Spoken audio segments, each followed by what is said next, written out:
The Knicks might call up Trey Burke. That means trades might be looming. Porzingis, is he running low on gas? We're going to talk about it in 3, 2, 1.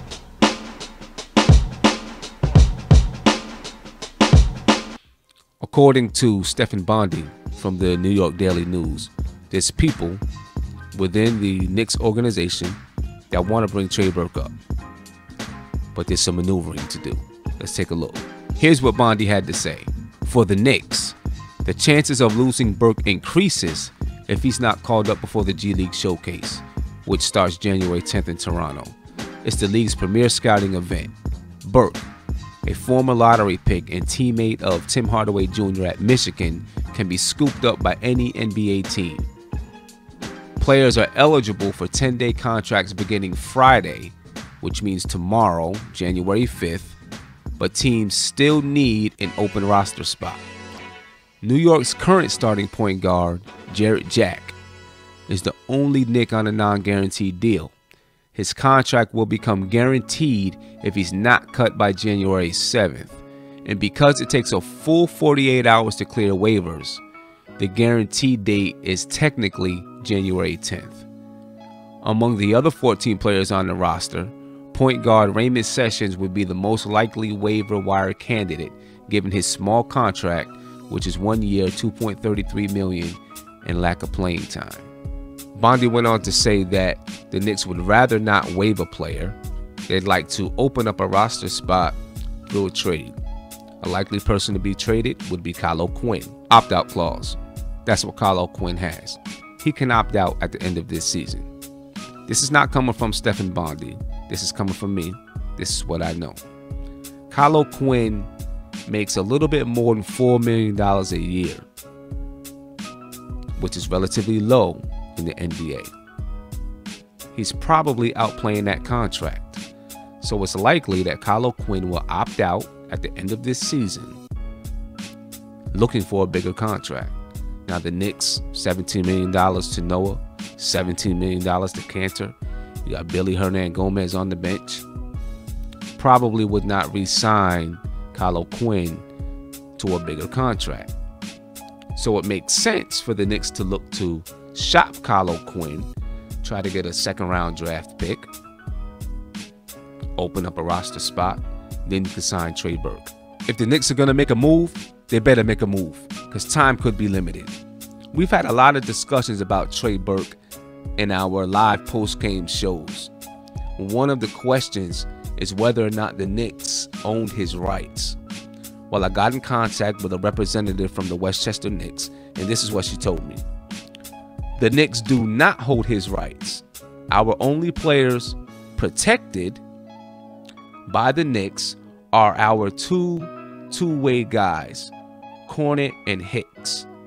Any of the other guys could be picked up by any NBA team for a 10-day contract beginning tomorrow, Friday, January 5th, 2018. Listen, I've questioned why Trey Burke is in the G League, why Trey Burke can't hold an NBA roster spot. But the facts are the facts. He's killing the G League. He's averaging 27 points per game, 2 steals per game, just won Player of the Month. He could be a hot commodity.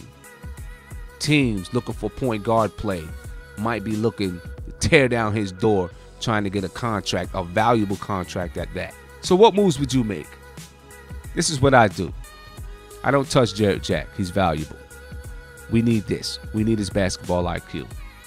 I know he's on a non-guaranteed contract, but he's a big part of the reason that we're even in the playoff conversation.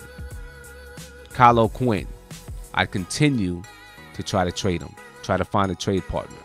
If you can find a team that's willing to absorb his contract into their salary cap, and they believe that he brings value, and he will bring value, in exchange for a second-round pick, I do it. I don't believe that Kyle OQuinn brings us a first-round pick. If Scott Perry can pull that off, that's all the more power to him. That means we got the right man. We got the right man anyway, but you know what I'm saying.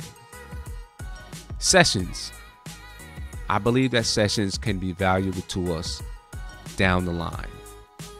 If we are in the playoff conversation, battling for a playoff spot, and Jarrett Jack goes down, or Jarrett Jack starts to wear out, we know he's older, knee surgeries, Sessions could be of value. If we can't find a taker for OQuinn within the next couple of days, basically, then sorry, Sessions, you're not really playing much anyway. You're probably looking for a spot to go. You might have to go, bro. Before I get up out of here, I want to talk about Porzingis because I'm concerned. I'm concerned with the comments that he made last night. He said, I'm tired. I'm tired. I'm so tired right now. I have one day to rest my legs and get back and play better and have more energy and try to bring the team's energy up. We're in a tough stretch. The mental part doesn't help it at all. When it's mentally tough, you don't have it in you. He's 22 years old. Tired? In my opinion, you shouldn't be tired. I can understand if you're 34, 35, 36. At 22, you're supposed to be revved up and ready to go. I understand him being mentally tired. It's his first time being the focal point of the offense. Teams are planning and scheming for him. That's a little bit tougher. I get it. Physically, if he's tired, then my question is, can he handle it physically? Because listen to his next comments in reference to the San Antonio game. They were all focused on what I was doing. Wherever I went, there was contact. Boom, boom, boom, bumping me. It's bothering him. The physical contact is bothering him. Can he be the franchise guy? Your franchise guy has to be able to handle it. The franchise guy handles the bumping and bruising. The franchise guy doesn't come out and say, I'm tired. He tells everyone else, let's get it together. We got to fight through it. When the franchise guy is saying I'm tired, then everyone else is, yeah, I'm tired too. And their play last night against the Wizards, against San Antonio, it showed it. It showed it. Porzingis, if you're tired, keep it to yourself. Talk to your coach. Get some tips from your coach. Get some tips from your trainer. Don't come out in the public and say that. Because now it makes it look like you cannot be the leader. Like you cannot be the franchise guy. You cannot be the focal point. You can't handle it. That's what it appears to other people. Keep it to yourself. Try to understand what you need to do to handle it.